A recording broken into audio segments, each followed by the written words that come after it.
नमस्कार, मैं हूं आपके साथ पराग गुप्ता। आप देख रहे हैं इंडिया न्यूज मध्य प्रदेश छत्तीसगढ़। वक्त हो गया है बड़ी बहस छत्तीसगढ़ का।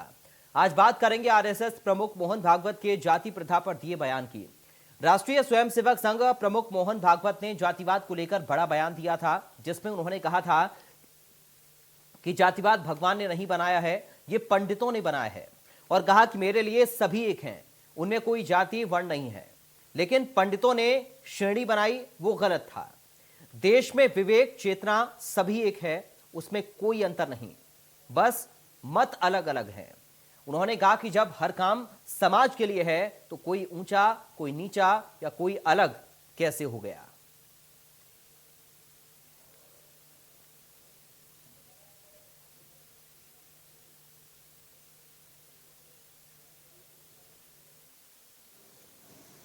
तर हा आपला भारत देश, त्यातला आपला हा हिंदू समाज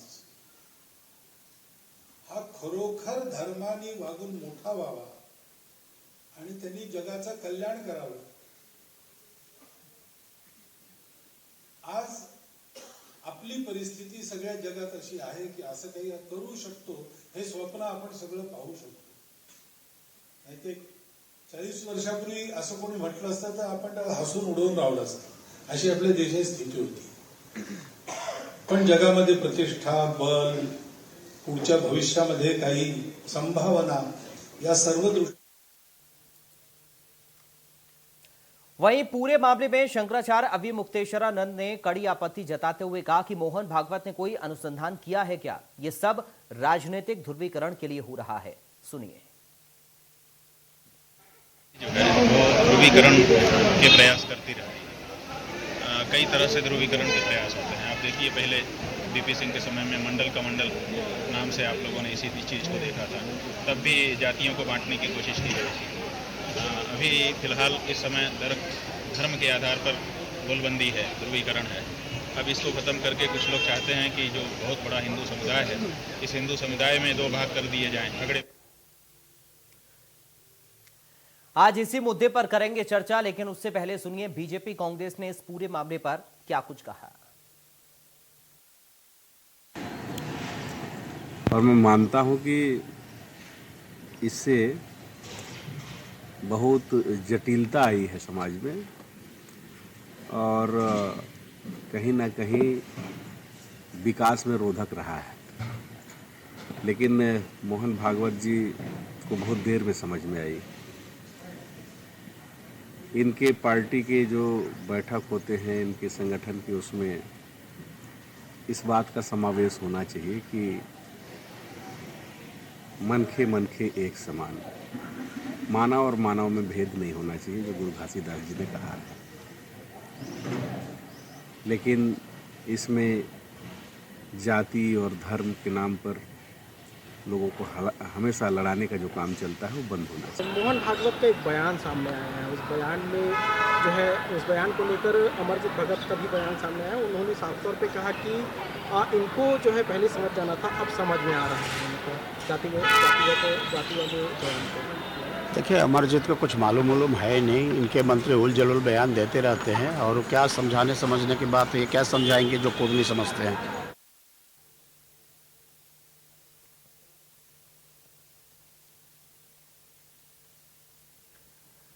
तो आपने रिएक्शन सुने। मोहन भागवत के बयान पर इस समय सियासी घमासान मचा हुआ है, पॉलिटिकल रिएक्शन भी सामने आ रहे हैं, और इसके साथ ही अभी मुक्तेश्वरानंद की ओर से जो बयान दिया गया उसमें उन्होंने कहा है कि क्या आपने कोई रिसर्च की है। इस बयान पर उन्होंने कड़ी आपत्ति दर्ज कराई है। हमारे साथ दो खास मेहमान इस वक्त जुड़ गए हैं, आपका परिचय करा दें, उसके बाद करेंगे इस मुद्दे पर चर्चा। हमारे साथ कांग्रेस पार्टी से नेता विकास बजाज हैं। विकास बजाज जी, आपका स्वागत है सर बड़ी बहस में। हमारे साथ धर्मगुरु हैं पंडित नीलकंठ त्रिपाठी। पंडित नीलकंठ त्रिपाठी जी, आपका स्वागत है सर। सबसे पहले विकास बजाज जी, शुरुआत में आपके साथ कर रहा हूं, कैसे देख रहे हैं मोहन भागवत के इस बयान को? देखिए, मोहन भागवत जी आरएसएस के, इन्होंने, मैं इस बयान की कड़ी निंदा करता हूं उन्हें पूरे पंडित समाज की आलोचना की है, पूरे ब्राह्मण समाज की आलोचना की है। परशुराम सबके जो वंशज है, जिन्होंने देश और दुनिया को दिशा दिखाने का काम किया है, आदिकाल से ब्राह्मण जो कि दिशा दिखाते, उनके निर्देशों पर क्षत्रिय, वैश्य और बाकी जाति सब उनका पालन करती थी, जो समाज को दिशा दिखाने का काम करते थे। ऐसे वर्ग को उन्होंने अपमानित करने का काम किया है। मैं इस बयान की कड़ी निंदा करता हूं। दूसरी ओर आज मुझे पता चला कि हमारे कोई साथी भाजपा से जहां इस डिबेट में जुड़ना नहीं चाहते थे, वो कहते हैं कि आरएसएस का बयान है, भाजपा का बयान नहीं, आरएसएस के लोग बयान देंगे। ऐसा झूठा, आरएसएस और भाजपा क्या अलग है? एक दूसरे के पूरक है। आज माननीय प्रधानमंत्री नरेंद्र मोदी जी वहां बैठे हैं, वो स्वयं कहते हैं कि मैं राष्ट्रीय स्वयं का सदस्य रहा हूं, चड्डी पहन के उनमें कार्य करता था। तो अब जब वो उनके राष्ट्रीय सेवक संघ के अध्यक्ष मोहन भागवत जी बयान देते हैं, तो अपने आप को ये लोग अलग दिखाने का प्रयास करते हैं। इनकी सदा से राजनीति यही रही है कि देश को विभाजित करो, धर्म के आधार पर, जाति के आधार पर, वर्ण के आधार पर, व्यवस्था के आधार पर, और उस पर फूट डालो और राज करो की नीति रही। यही परिणाम था जब सरदार वल्लभ भाई पटेल ने आरएसएस को बैन किया था। गांधी जी की हत्या के पीछे इनका हाथ था।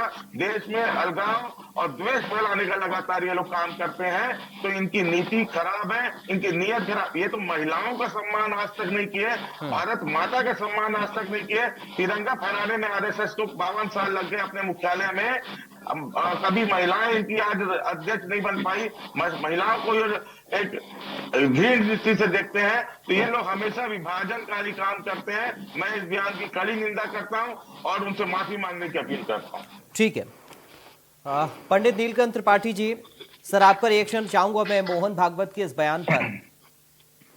जी देखिए, मोहन भागवत जी का जो बयान आया है, तो मैं उनको यही कहना चाहूंगा कि उनको अनर्गल टिप्पणियां नहीं करनी चाहिए जातिवाद के बारे में। और वो भी पंडित के बारे में वो बोल रहे हैं कि पंडित जो ब्राह्मण समाज है वो जातवाद में बांटा है, तो वो बता दे कहां पे उन्होंने पढ़ा है कि पंडितों ने जातवाद में बांटा है। पंडित तो स्वयं पूजा करने घर घर पे जाता है, कभी तो जात पूछ के तो पूजा करने जाता नहीं कोई भी पुजारी या पंडित। तो मोहन भागवत जी ऐसा कैसे कह सकते हैं? वो एक जिम्मेदार पद में बैठे हैं, स्थापित हैं, तो उनको भी जो भी बयानबाजी करना चाहिए सोच समझ करके करना चाहिए कि किनके बारे में क्या बोल रहे हैं, क्योंकि उनके वक्तव्य पूरे देश पूरी दुनिया उनका सुनती है, तो उनको कम से कम इस विषय में गंभीरता से लेना चाहिए। रही बात ब्राह्मणों का, तो ब्राह्मणों ने ऐसा क्या किया जो बार बार उनके ऊपर टिप्पणियां की जाती है, पंडितों के ऊपर टिप्पणियां की जा रही है, तो ये मोहन भागवत जी को स्वयं से सोचना चाहिए। लेकिन विकास जी, मोहन भागवत ने जो बयान दिया वो ये भी कहना चाह रहे हैं कि जो बांटने की कोशिश लगातार की जाती है, अब उससे हमें ऊपर उठना चाहिए। तो क्या आपको ये नहीं लगता कि पहले जिस तरीके के आरोप मोहन भागवत या आरएसएस के ऊपर लगते आए हैं, उन सब से ऊपर उठकर अब मोहन भागवत बात कर रहे हैं और कह रहे हैं कि सभी लोग एक हैं, ये जाति और धर्म वाली जो व्यवस्था है ये हम लोगों ने ही बांटी है, ईश्वर ने इसको बांटकर नहीं भेजा है। देखिए, ये बात सत्य है कि ईश्वर के दरबार से जो भी अवतरण हुआ धरती पर, ईश्वर ने कोई ऐसी वर्ण व्यवस्था नहीं की, ये सत्य है। लेकिन ये आरोप लगाना कि ब्राह्मण समाज और पंडित पुजारियों ने इसमें बंटवारा किया है, ये एकदम गलत है। अभी वो एका की बात कर रहे हैं, आज भाजपा और आरएसएस की जमीन खिसकी हुई है। पूरे देश में जो वातावरण बना हुआ है वो उनके खिलाफ बना हुआ है। उन्होंने जितना द्वेष फैलाना था फैला चुके हैं, लेकिन देशवासी समझ चुके हैं कि जब तक देश में एका नहीं रहेगा, सब मिलजुल कर नहीं रहेंगे, आपसी भाईचारा नहीं बनेगा, देश तरक्की नहीं कर सकता। क्योंकि आज आर्थिक स्थिति इतनी बेकार हो चुकी है देश की। आज अभी आप घोटालों का वर्णन में आप करना नहीं चाहता, विषय अलग है। आप अभी देश का माहौल देख ही रहे हैं कि किस तरह सरकार से मिली भगत करके कुछ एक दो पूंजीपति गरीब जनता के पैसे को लूट रहे हैं। तो ये सब जो वातावरण बना हुआ है वो पूरा भाजपा और आरएसएस के खिलाफ बना हुआ है। आप उनको कहीं ना कहीं कवर करना है तो किसी न किसी तरीके से ये बात करेंगे कि हम सब एक है। ये कोई नई बात थोड़ी है। कांग्रेस पार्टी पूरे आज कई सालों से, आज अंग्रेजों से लड़ी जब लड़ाई, तो पूरा देश एक हुआ, तब देश एकजुट होकर आजाद हुआ। कोई एक धर्म विशेष का व्यक्ति आजाद नहीं करा पाया।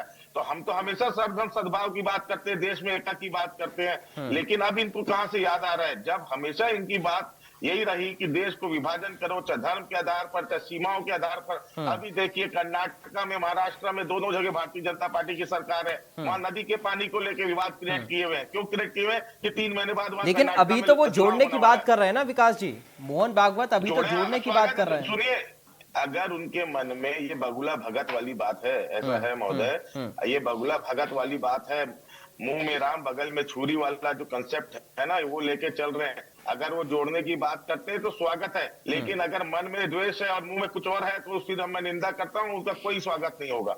आप अगर आपके मन में इतनी सच्चाई है, आप सहृदय बात करते हैं, तो आपका स्वागत है। लेकिन आपका चरित्र आरएसएस और भाजपा का आज से नहीं, जब से इनकी स्थापना हुए हैं पूरा देश देखते आया है। उन्होंने कभी भी एक अपने समान किसी को समझा नहीं, सबको तुच्छ नजर से देखा, और यही का परिणाम है कि देश आज इस बंटवारे की स्थिति में हो गया कि आज भाई भाई में लड़ाई हो रही है। इसी को लेके हमारी पार्टी ने निर्णय लिया कि सबको एकजुट करने की जरूरत है और एक दिशा में चलना है और भारत को जोड़ के रखने की जरूरत है। अगर वो ऐसा करते हैं, उनके जोड़ने में अगर वो साथ देते तो उनका स्वागत है, लेकिन उनका चरित्र इस बात का, इतिहास इस बात का गवाह है कि कभी इन्होंने ऐसा काम किया नहीं। मुंह में राम बगल में छुरी, यही इनका चरित्र है। नीलकंठ त्रिपाठी जी, कुछ लोगों को मैं सुन रहा था क्योंकि रिएक्शन इस पर लगातार आ रहे हैं, पंडित समाज से भी आ रहे हैं, धर्मगुरुओं के भी आ रहे हैं, पॉलिटिकल भी आ रहे हैं।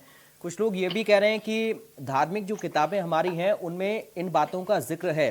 आप चूंकि बेहतर बता पाएंगे तो मैं दर्शकों के लिए आपसे थोड़ा समझना चाहूंगा। जी देखिए, जो धार्मिक किताब बोल रहे हैं मनुस्मृति के विषय में ही चर्चा कर रहे होंगे, तो उसमें है तो मनुस्मृति में वर्ण व्यवस्था दी गई है। वर्ण व्यवस्था जाति के आधार पे नहीं, कर्म के आधार पे है। आज आपको मैं अपना ही एग्जांपल बताता हूँ। हमारे साथ में साध्वी सौम्या जी रहती हैं, वो वैसे जाति से ओबीसी में आती हैं, पर आखिर बैठी संत समाज में है साध्वी सौम्या जी। ऐसी गौतमानंद जी हैं जो आदिवासी समाज से आते हैं, पर वो भी हमारे साथ बैठ रहे संत हैं, वो भी एक है।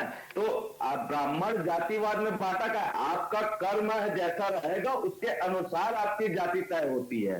यह वर्ण व्यवस्था में दिया गया है। उसको जो आधा अधूरा जिनको ज्ञान रहता है वो इस विषय में बात करता है और अनर्गल बातें करता है।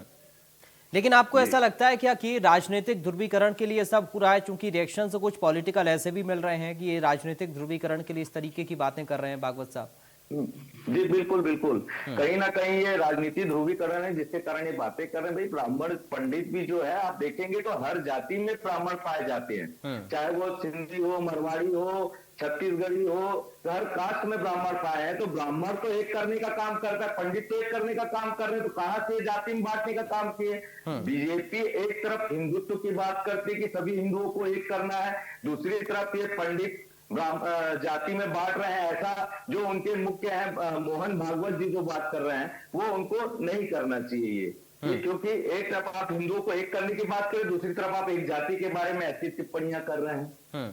लेकिन उन्होंने ये भी कहा, उन्होंने हिंदुओं के एक होने की बात भी अपने उसी वक्तव्य में कही है। जी, ये मैं उस चीज के लिए समर्थन करता हूँ कि हिंदुओं को एक होना चाहिए और जितने हिंदू सबको एकजुट रहना चाहिए, परंतु किसी एक जाति को टारगेट करके वो भी पंडित को, तो वो गलत है कि पंडितों के बारे में आप ऐसी मानसिकता रख रहे हैं।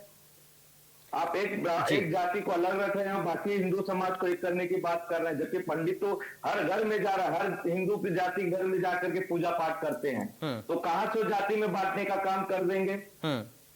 विकास, ये राजनीतिक ध्रुवीकरण हो सकता है क्या, और अगर है तो इसके पीछे का मकसद क्या है मोहन भागवत का? देखिए, एकदम स्पष्ट है। अभी जो रामचरितमानस को लेके उत्तर प्रदेश में विवाद क्रिएट किया गया, स्वामी प्रसाद मौर्य समाजवादी पार्टी से आते हैं।